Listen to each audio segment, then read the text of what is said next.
Yo les postes, on est de retour avec Nono. Salut Nono. Salut Sacha. Alors Nono, enfin le changement de A à Z pourrait intervenir au Paris Saint-Germain, mais avant de parler de ça, on va parler du dossier Ousmane Dembélé, retournement de situation dans le dossier Ousmane Dembélé. Les représentants de Dembélé disent être prêts à discuter de nouveau avec le FC Barcelone dans l'optique d'une prolongation. Il devra revoir à la baisse ses demandes financières. Les discussions vont bientôt reprendre. Que doit-il faire? Rester au PSG? Rester au FC Barcelone? Quelle est la meilleure solution dans ce dossier? Eh ben, il n'y a pas 36 solutions. Soit il lui donne ce qu'il veut, il restera au Barça. Soit il lui donne pas, eh ben, il ira à Paris.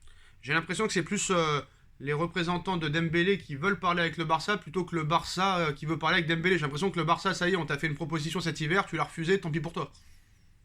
Ah, ça, c'est fort possible. Maintenant, est-ce qu'ils vont accepter les dernières propositions du Barça? On verra. Non, parce que je t'ai vu en off, t'étais un petit peu énervé de cette histoire.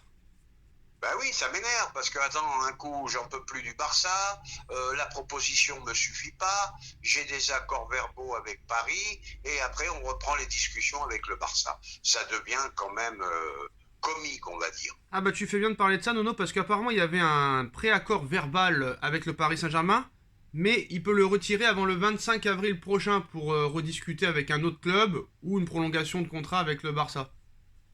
Ben, soit tu signes pas. Il y en a marre. Il y en a marre. Tu viens, tu as envie de venir au PSG, tu sens la chose, tu signes, tu restes avec Paris.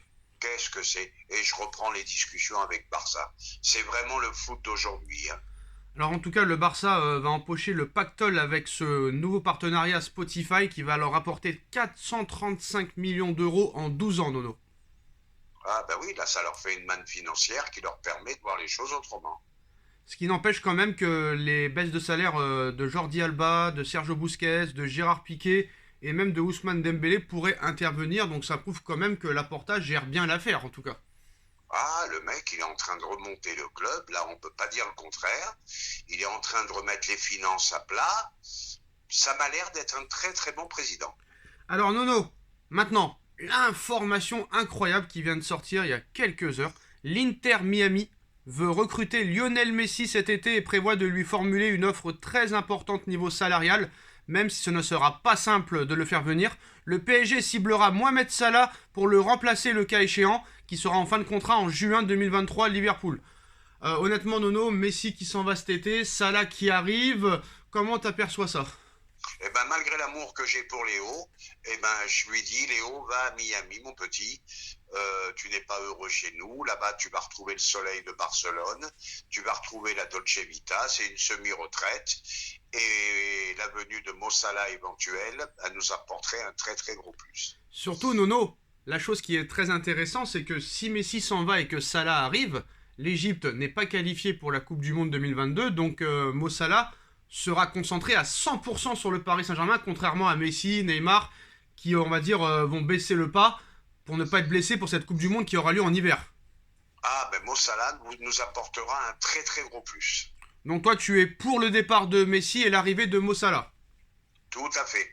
Alors, en ce qui concerne l'attaque maintenant, Icardi étant sur le départ, ainsi que Draxler, Di Maria et Mbappé. Alors il y a Pini Zahavi qui est en contact constant avec le PSG et le FC Barcelone pour s'offrir les services de Robert Lewandowski en fin de contrat le 30 juin 2023 au Bayern de Munich. Serge Gnabry aussi, son coéquipier du Bayern, sera en fin de contrat en 2023.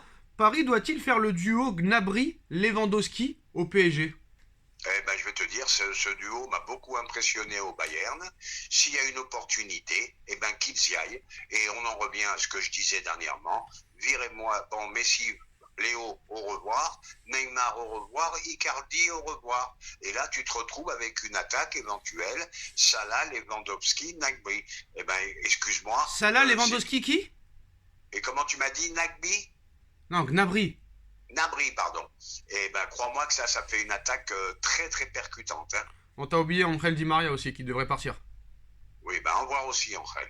Alors Nono m'a inventé un petit joueur, heureusement que j'avais pas bien compris. Je m'excuse pour la prononciation. Désolé.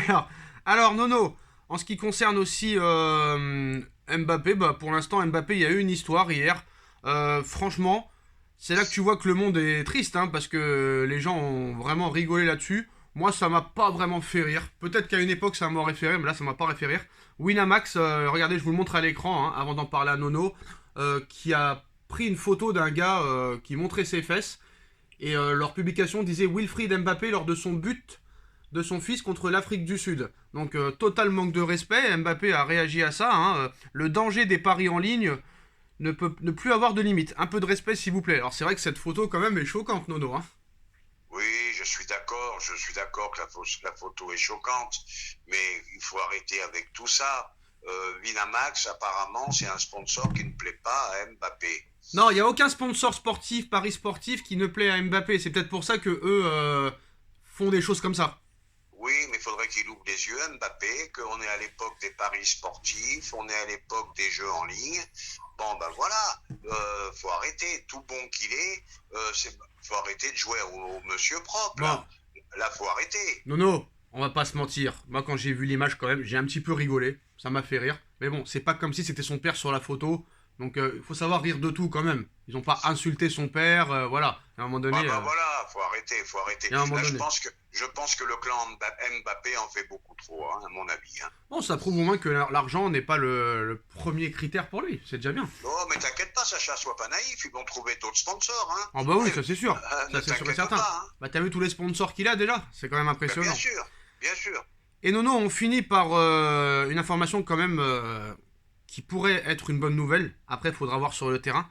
Donc à l'heure actuelle, Erik ten Hag est actuellement en pole position pour prendre le poste d'entraîneur à Manchester United, poste également convoité par Maurizio Pochettino. Le club anglais va procéder à de nouveaux entretiens, mais le PSG est prêt à laisser partir Pochettino. Cela coûtera 20 millions d'euros d'indemnité pour lui et son staff. Paris le laisse partir à un autre club le laisse parler à un autre club sans qu'il n'ait besoin d'en demander la permission. Donc ça prouve que Pochettino au PSG c'est terminé. Et le club espère que Zinedine Zidane prendra sa place. Mais honnêtement, je pense que Zidane là va être le nouveau coach du Paris Saint-Germain, parce qu'il n'y a pas de démenti de sa part. Depuis un an, il n'y a pas de démenti de la part de Zidane. Il y a son agent qui essaye par tous les moyens de le placer au Paris Saint-Germain. Il est ambassadeur du Qatar pour la Coupe du Monde 2022. Et il n'y a aucun autre coach sur la shortlist. Donc là, honnêtement, pour moi, je dis pas que c'est fait, mais c'est vraiment très proche d'être fait. Par contre, Paris qui s'assoit sur 20 millions d'euros encore, c'est assez quand même grotesque. Hein. Ah bah Paris, c'est encore une fois des pigeons, parce que pour moi, il y a faute professionnelle. Tu as un contrat avec Paris. Pochettino n'a pas à avoir des contacts avec d'autres clubs. Donc je pense que juridiquement, il pourrait s'en sortir un peu mieux. Le mec est en contact permanent avec Manchester United. Encore une fois, personne ne dit rien et ça va nous coûter 20 plaques. Donc, problème aussi au niveau de la gestion et du reste. Est-ce que pour toi Zidane est le prochain coach du PSG et est-ce que c'est le coach idéal pour le PSG à ton avis? Honnêtement, hein. Vraiment. C'est pas parce que c'est Zidane qu'il faut dire que c'est le coach idéal. Hein. Moi, c'est la seule chose qui m'intéresse chez Zidane, c'est qu'il a le respect des autres, vu sa carrière, et il sait gérer un club de stars. Mais non, il y a un truc que je comprends pas. Tourelle, il se fait éliminer par les U15 de Manchester, Paris le prolonge 2 semaines après. Tu vois, Pochettino, il fait 6 mois pourri, Paris le prolonge jusqu'en 2023, mais ce club quand même est assez bizarre. Et sans compter tout le reste qu'ils ont prolongé. Voilà, c'est tout. On va recommencer. C'est bizarre. Kurzawa prolongé, Draxler prolongé. Voilà. Alors Nono, politique affreuse du club. Information ESPN, vu que Haaland et Mbappé pourraient probablement être madrilènes, Benzema pourrait décider de quitter le Real à 1 an de la fin de son contrat et débarquer au Paris Saint-Germain avec Zinedine Zidane. Est-ce que tu y crois? Tout est possible. Et j'ai dit qu'ils pourront pas cohabiter les trois. Je ne vois pas Benzema en fin de carrière cirer le banc. Je ne vois pas Haaland partir pour cirer le banc. Mbappé intouchable. Donc ils vont vers des gros problèmes eux aussi. Donc là, si je réfléchis bien, admettons que Di Maria, Messi, Icardi, Mbappé s'en vont. On aura Salah, Dembélé, Lewandowski, Benzema. Et je pense qu'on est gagnant. Et eux, ils restent d'ailleurs dans leur politique de faire des stars, en fait. Donc il n'y a pas grand-chose qui va changer, en vrai. Ah, on reste dans une politique de grands joueurs. Mais c'est ce qui, malgré tout, on peut pas faire autrement à Paris. Hein. Sur la rumeur Benzema et Lewandowski, qu'est-ce que tu penses des observateurs qui disent remplacer des joueurs de 34 ans par des joueurs de 35 ans, rien ne change? Ça, c'est la seule chose qui me gêne. Sauf que les deux attaquants là qui viendront, qui ont 34 et 35 ans, sont sur des stats quand même assez impressionnantes et sont encore qualifiés en Ligue des Champions, contrairement aux deux autres. Et en plus, hygiène de vie extraordinaire de Lewandowski. Donc je pense qu'il a encore 2 ans dans les pattes. Benzema pareil, un physique comme il a jamais eu. Donc pourquoi pas sur 2 ans, pourquoi pas. Sur 2 ans, mais ça prouve encore une fois que le PSG n'est pas prêt à reconstruire de zéro avec des jeunes joueurs de 22-23 ans. C'est ça qui m'ennuie, je te dis. Il n'y a que l'âge qui m'ennuie là. Bon, bah maintenant, les postos, comme vous le savez, c'est comme une série, hein. Il va falloir attendre la fin de la saison pour savoir réellement l'épilogue. Dites-nous en commentaire ce que vous en pensez. On like, on partage, on commente, on s'abonne. On remercie Nono d'avoir été là. Et on se retrouve très vite pour une nouvelle vidéo. Tchuss! Tchuss!